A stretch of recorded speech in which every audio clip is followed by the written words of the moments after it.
நியூவாக ஒரு ஷேப் எப்படி க்ரியேட் பண்ணுறது அப்படின்னு சொல்லி பார்ப்போம். அதுக்கு பார்த்தீங்கன்னா ஃப்ரீஃபார்ம் பென் டூல் யூஸ் பண்ணி நம்ம க்ரியேட் பண்ண போகிறோம். முன்னாடிய கிளாஸ்லேயே பார்த்துப்போம் பென் டூல் யூஸ் பண்ணி எப்படி நியூ ஷேப் க்ரியேட் பண்ணுறது அப்படின்ட்டு. இப்போ ஃப்ரீஃபார்ம் பென் டூல் அப்படிங்கிறதுக்கு ஷார்ட்கட் கீ பார்த்தீங்கன்னா பிங்கிற ஷார்ட்கட் கீ தான் நம்ம யூஸ் பண்ண போகிறோம்.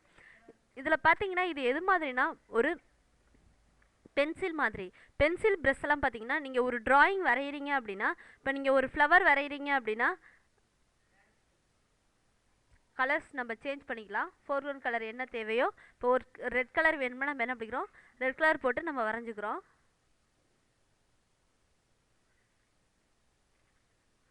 இப்போ இந்த ஃப்ளவரில் பார்த்தீங்கன்னா எத்தனை பாயிண்ட் இருக்குது அப்படிங்கிறது நம்மளால் டிஃப்ரென்ஷியேட் பண்ண முடியுமா? முடியாது. இப்போ இதே பார்த்தீங்கன்னா நான் ஒரு ஃப்ரீஃபார்ம் பென் டூல் யூஸ் பண்ணி வரைகிறேன் அப்படின்னா அதில் எவ்வளோ பாயிண்ட்ஸ் இருக்குது அப்படிங்கிறது ஆட்டோமேட்டிக்காகவே வரும். அதை வச்சு நம்ம என்ன பண்ணிக்கலாம்னா இந்த ஷேப்பை வந்து ரீஷேப் பண்ணி ஒரு கிளியரான ஷேப்பாக கொண்டு வந்துக்கலாம். இப்போ இதில் பாருங்கள், இதுவும் பார்த்தீங்கன்னா அதே மாதிரி இருக்குது, ஆனால் கலர் வந்து உள்ளார ஃபில் ஆகிடுது. இப்போ இதில் பார்த்தீங்கன்னா பாஸ் செலெக்ஷன்ஸ் கொடுத்து பாருங்கள், எங்கெங்கே பாயிண்ட்ஸ் இருக்கோ அந்த பாயிண்ட்லாம் டிஸ்பிளே ஆகுது. இதே பார்த்தீங்கன்னா ப்ரஷில் வரைஞ்ச ஒரு டூலுக்கு பார்த்தீங்கன்னா இந்த பாயிண்ட் வந்து டிஸ்பிளே ஆகாது. அதுதான் பார்த்தீங்கன்னா நார்மலாக நம்ம வரையக்கூடிய ப்ரஷுக்கும் ஃப்ரீஃபார்ம் பென் டூல் யூஸ் பண்ணி வரையக்கூடிய ஒரு ஷேப்புக்கும் உள்ள டிஃப்ரென்ஸ். இப்போ இதில் நம்ம வந்து இல்லை ஒயிட் கலர்ஸ் தான் நமக்கு வேணும்னா நம்ம என்ன பண்ணிக்கலாம்னா இந்த கலரை பார்த்தீங்கன்னா ஒயிட்டாக சூஸ் பண்ணிக்கலாம். இப்போ இதில் போய்ட்டு கலர் போய்ட்டு நீங்கள் ஒயிட்டுன்னு சேஞ்ச் பண்ணிங்கன்னா உங்களுக்கு என்ன வரும், ஒயிட் கலர்ஸில் நமக்கு வரும். இதான் பார்த்தீங்கன்னா ஃப்ரீஃபார்ம் பென் டூல் யூஸ் பண்ணி வரையக்கூடிய ஒரு இமேஜுக்கும் ப்ரஷ் டூல் யூஸ் பண்ணி வரையக்கூடிய ஒரு இமேஜுக்கும் டிஃப்ரென்ஸ்.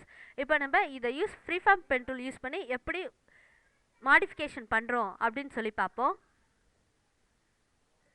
நான் நியூவாக ஒரு ஃபைல் க்ரியேட் பண்ணிக்கிறேன். க்ரியேட் பண்ணிவிட்டு ஒரு ட்ராயிங் நம்ம ஃப்ரீஃபார்ம் பென் டூல் யூஸ் பண்ணி ட்ரா பண்ணிக்கலாம்.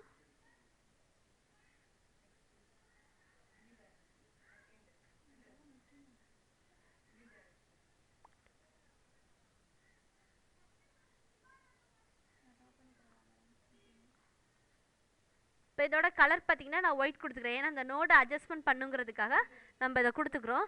இப்போ இதில் எங்கெங்கே செலெக்ஷன்ஸ் இருக்குது அப்படிங்கிறது நம்ம பார்க்கணுன்னா என்ன பண்ணிக்கலாம், direct selections pass selections use பண்ணி எங்கெங்கே பாயிண்ட் இருக்குது அப்படின்னு நம்மளால் வியூ பண்ணி பார்க்க முடியுது.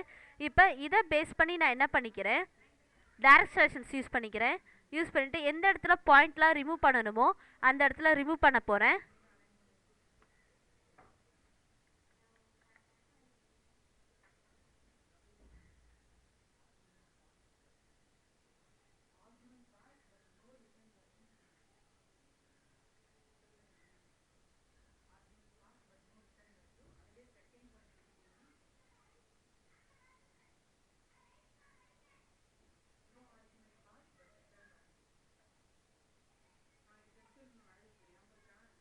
ஆட் ஆங்கர் பாயிண்ட் யூஸ் பண்ணி இந்த இடத்துல ஒரு பாயிண்ட் ஆட் பண்ணி மூவ் பண்ணிக்கிறேன்.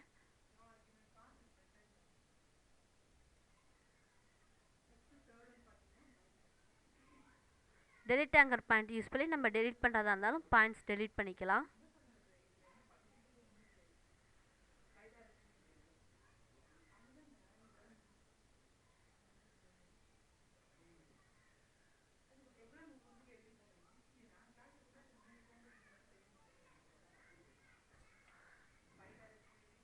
டைரக்ட் செலெக்ஷன்ஸ் யூஸ் பண்ணி நான் என்ன பண்ணிக்கிறேன், இப்போ மூவ் பண்ணிக்கிறேன்.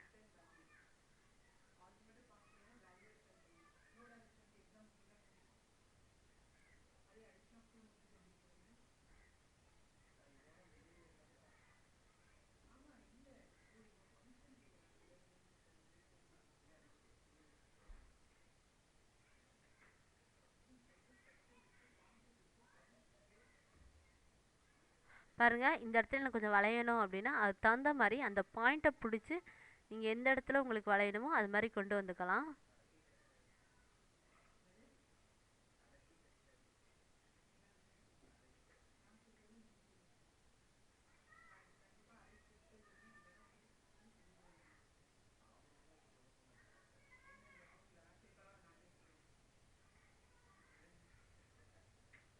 இப்போ இதில் நம்ம என்ன பண்ணிக்கிறோம், கன்வெர்ட் பாயிண்ட் டூல் யூஸ் பண்ணி இந்த பாயிண்ட்லாம் ஸ்ட்ரெயிட்டாக இருக்கிறத கொஞ்சம் ஷேப் வந்து சேஞ்ச் பண்ணிக்கிறோம். முன்ன பார்த்தீங்கன்னா இந்த பாயிண்ட் பார்த்தீங்கன்னா உங்களுக்கு லெஃப்ட் சைடு இல்லாட்டி ரைட் சைடு மட்டும் தான் மூவ் ஆகும். இப்போ உங்களுக்கு என்ன டைரக்ஷன்ஸ் வேணால் பார்த்தீங்கன்னா மூவ் ஆகுதா, இந்த மாதிரி மூவ் பண்ணிக்கலாம்.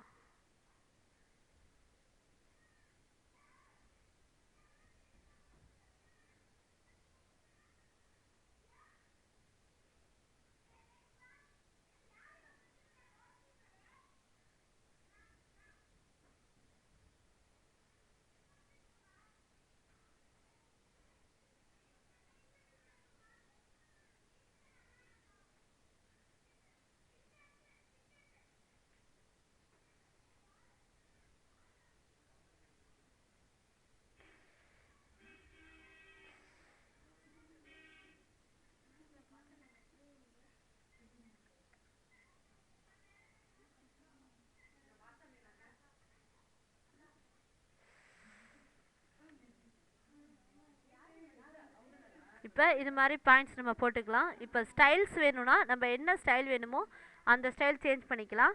கஸ்டம் ஷேப் போய்க்கோங்க. எனக்கு ஸ்டைலில் எது மாதிரி ஸ்டைல்ஸ் வேணுமோ அது மாதிரி ஸ்டைல்ஸ் நம்ம அப்ளை பண்ணிக்கலாம்.